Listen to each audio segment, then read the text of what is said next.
All right, so get ready because we're about to take a deep dive into, well, a pretty unsettling study, but fascinating at the same time. We're going to be talking about obedience to authority and, how far you might actually go if someone in charge gives you a direct order, even if it means like crossing some serious moral lines. Yeah, and this is really where Stanley Milgram's work comes in. Back in 1963 at, get this, Yale University, he designed an experiment that, well, people are still talking about it today. And for good reason. I mean, just hearing the basic setup, it sounds pretty harmless, right? They called it a learning experiment. Right. You've got a teacher, that's the actual person participating in the study, and then a learner, and the learner is actually in on the whole thing. And then, of course, you've got the experimenter and the authority figure kind of calling the shots. Yeah, but here's the twist. Okay. The teacher is told to give electric shocks to the learner every time they get an answer wrong. And we're not talking about just like little zaps here. I mean, they had a whole shock generator with switches that went all the way up to 450 volts. Oh, wow. Labeled, slight shock, moderate shock, all the way to danger, severe shock. I mean, did they really? Oh, yeah. They even made the whole thing super realistic, like buzzing sounds, flashing lights. They even gave the participant a little sample shock, to really make it feel real. I bet that got their attention. Yeah. But here's the thing, though. The learner wasn't actually getting shock. Right. It was all an act. Okay. Complete with, like, pre-recorded groans, shouts, even pounding on the wall as the voltage supposedly increased, and then eventually silence, like they had passed out. And the participant, like they're sitting there watching this all unfold, probably sweating bullets, but also getting these very firm instructions from the experimenter. The experiment requires that you continue. Right. So, okay, before we get to the crazy results, I have to ask, what do you think listening right now? Like, can you even imagine being in that situation? Where would you draw the line? Well, if you had asked a bunch of Yale psych students back then, they would have said almost nobody would go all the way.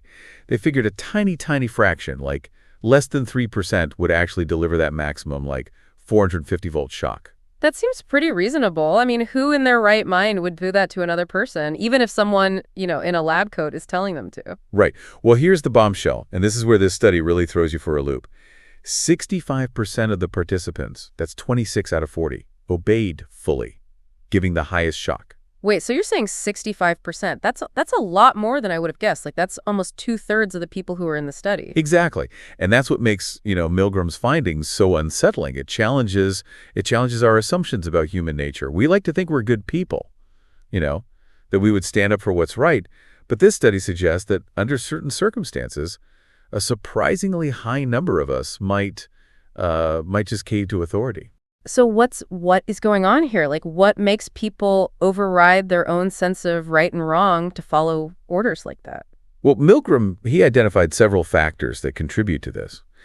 And the interesting thing is these factors aren't just limited to some lab experiment. I mean, they pop up everywhere in our lives. Okay, let's break it down. So first up, you mentioned the authority of the institution. So how does that play into it? Well, think about it. The study was done at Yale, which is a very prestigious university. And just that alone probably lent a sense of legitimacy to the whole thing. Participants were probably more likely to trust the experimenter just because of where the experiment was being held. It's like if a scientist at a random, strip mall told me to shock someone, I'd be like, nope, I'm out of here. But if it was happening at Yale, maybe there's something more to it. Right. The context really matters. And it's not just the setting. Milgram also found that people were more willing to obey when they believed their actions served some worthy purpose. So in this case, the participants thought they were contributing to a learning experiment, right? Advancing science, all that. Exactly. It's like, okay, this might be kind of messed up, but hey, it's for the greater good, so I'll keep going, That sense of purpose, it can be a really powerful motivator. It makes me think about how that same logic can be used for things in the real world, too. Have you ever, felt pressured to do something at work that you weren't really comfortable with, but you kind of convinced yourself that it was for the good of the company? Oh, absolutely. That's a perfect example. And it's not always easy to tell, when we're being swayed by those kinds of justifications. Okay, so we've got the authority of the institution and the worthy purpose. What else was going on here? Well, another factor is this feeling of obligation. Both the learner and the teacher voluntarily agreed to be in this study, right? So even when things started to feel wrong, there was this feeling of, well, I already committed to this, so I have to see it through. It's like that sinking feeling you get when you agree to help a friend move, and then you show up and it's like a 10th floor walk up and there's no elevator. You're already in it. You just got to push through. Exactly. And then there's the fairness element. Milgram told the participants the roles were assigned randomly.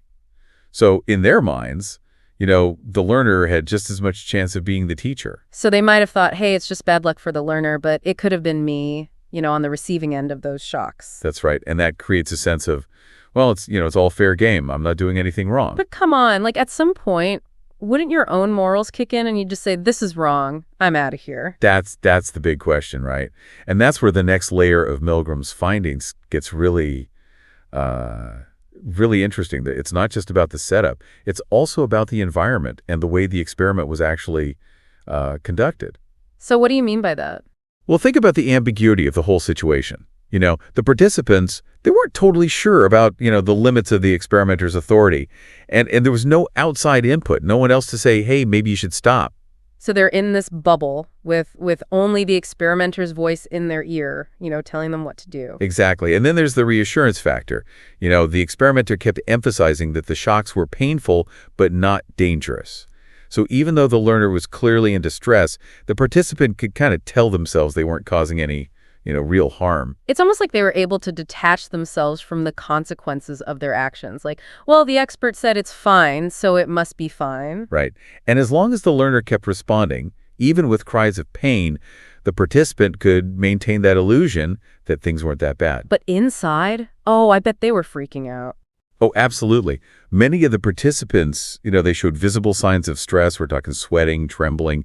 Some even had nervous laughter or even seizures. I mean, it was very clear that they were struggling with what they were being asked to do. So even though they obeyed, they weren't exactly comfortable with it. They were like caught in this moral tug of war. Exactly. And that's what makes the whole thing so thought-provoking. It shows us that obedience, it's not always a clear-cut, black and white issue.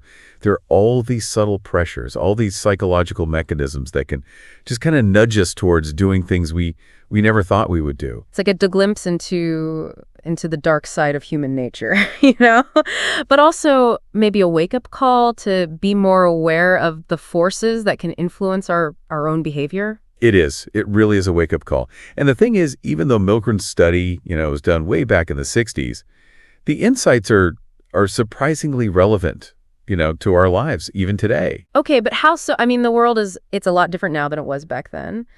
Do those same factors still hold up, in today's world? Well, I mean, think about it this way. We still live in a world with hierarchies, right? Whether it's at work or in our families or even online. There are always people in positions of authority. That's true. And we're constantly bombarded with all these messages about what's right, what's wrong, what we should be doing, what we should be buying. Like social pressure it's everywhere. Exactly. And technology in some ways has even amplified these dynamics. Take social media, for example. Algorithms, they curate what we see, and influencers tell us what to think. And we're often pressured to conform to certain trends or opinions. It's like we're living in a digital echo chamber where like any dissenting voices just get drowned out. Yeah, that's a great way to put it. And in that kind of environment, it's easy to see how obedience and conformity can just take over. We might find ourselves just going along with the crowd, even if we have, our own doubts or reservations. So it's not just about shocking someone in a lab anymore. It's about all these subtle ways that we're being influenced, like in our everyday lives. Precisely. And that's why Milgram's work is still so relevant. It's not just about some historical experiment. It's about understanding the psychological mechanisms that can lead us to act against our own better judgment, even in, seemingly harmless situations. Okay, so this is all a bit unsettling. It makes you wonder, like, how do we break free from these patterns? How do we become more aware of these influences and make more, like, conscious choices? Well, I think the first step is just recognizing the power of the situation. We need to understand how the context we're in, the people around us and the messages we're exposed to, how all of that can shape our behavior. So knowledge is power in a way. Absolutely. The more we understand about, the psychology of obedience, the better equipped we are to resist it when necessary. But it also takes courage. courage to speak up, to challenge authority, to go against the grain even when it's uncomfortable. Exactly. And it's important to remember that resistance, it doesn't have to be some grand heroic act, you know. It can start with small things like questioning assumptions or seeking out, diverse perspectives, or simply saying no when you feel pressured to do something that you believe is wrong. So it's about finding that balance between, respecting legitimate authority and maintaining our own like individual integrity. That's a great way to put it. It's not about rejecting all forms of authority, but it's about developing this critical awareness of when obedience is appropriate and when it might be leading us, down a dangerous path. It's like learning to trust our own like inner compass, even when there are all these external forces just trying to pull us in different directions. Exactly. And that inner compass, that's what we need to nurture and strengthen. This is giving me a lot to think about. I mean, it's one thing to read about Milgram's experiment, in a textbook, but it's another to like really connect it to your own life and see how these dynamics are playing out, all around us. That's the power of a deep dive, isn't it? It's about taking these abstract concepts and making them real, making them personal. So where do we go from here? If we're starting to like recognize these patterns, in our own lives, what are some practical steps we can take to be more conscious and less susceptible to blind obedience? Well, one thing we can do is just pay attention to our own emotional responses. If you find yourself feeling, pressured or uncomfortable in a situation, that's a sign to like pause and ask yourself some questions. Like why am I feeling this way? What's really going on here? Am I being influenced by something that I'm not fully aware of? Exactly. And sometimes just that act of pausing and reflecting, it can be, it'd be enough to disrupt that automatic response of obedience. It gives us a chance to step back and make a more conscious choice. That makes sense. It's like hitting the pause button on autopilot and taking back control. Right. And another important thing is to cultivate, a healthy skepticism. Don't just, blindly accept what authority figures or social groups are telling you. Question assumptions. Seek out different perspectives and be willing to, think for yourself. It's like that old saying, trust but verify. Exactly. And remember, it's okay to disagree, to challenge, the status quo, to stand up for what you believe in, even if it means going against the grain. I think that's a powerful message. It's a reminder that we all have a responsibility to be aware, to question, and to make choices that align with our own values. And it's a reminder that even though these psychological forces are powerful, we're not powerless against them. We can learn to recognize them, understand them, and ultimately make more conscious choices about how we respond. This is a lot to digest, but in a good way. It's like one of those conversations that just kind of stays with you long after it's over.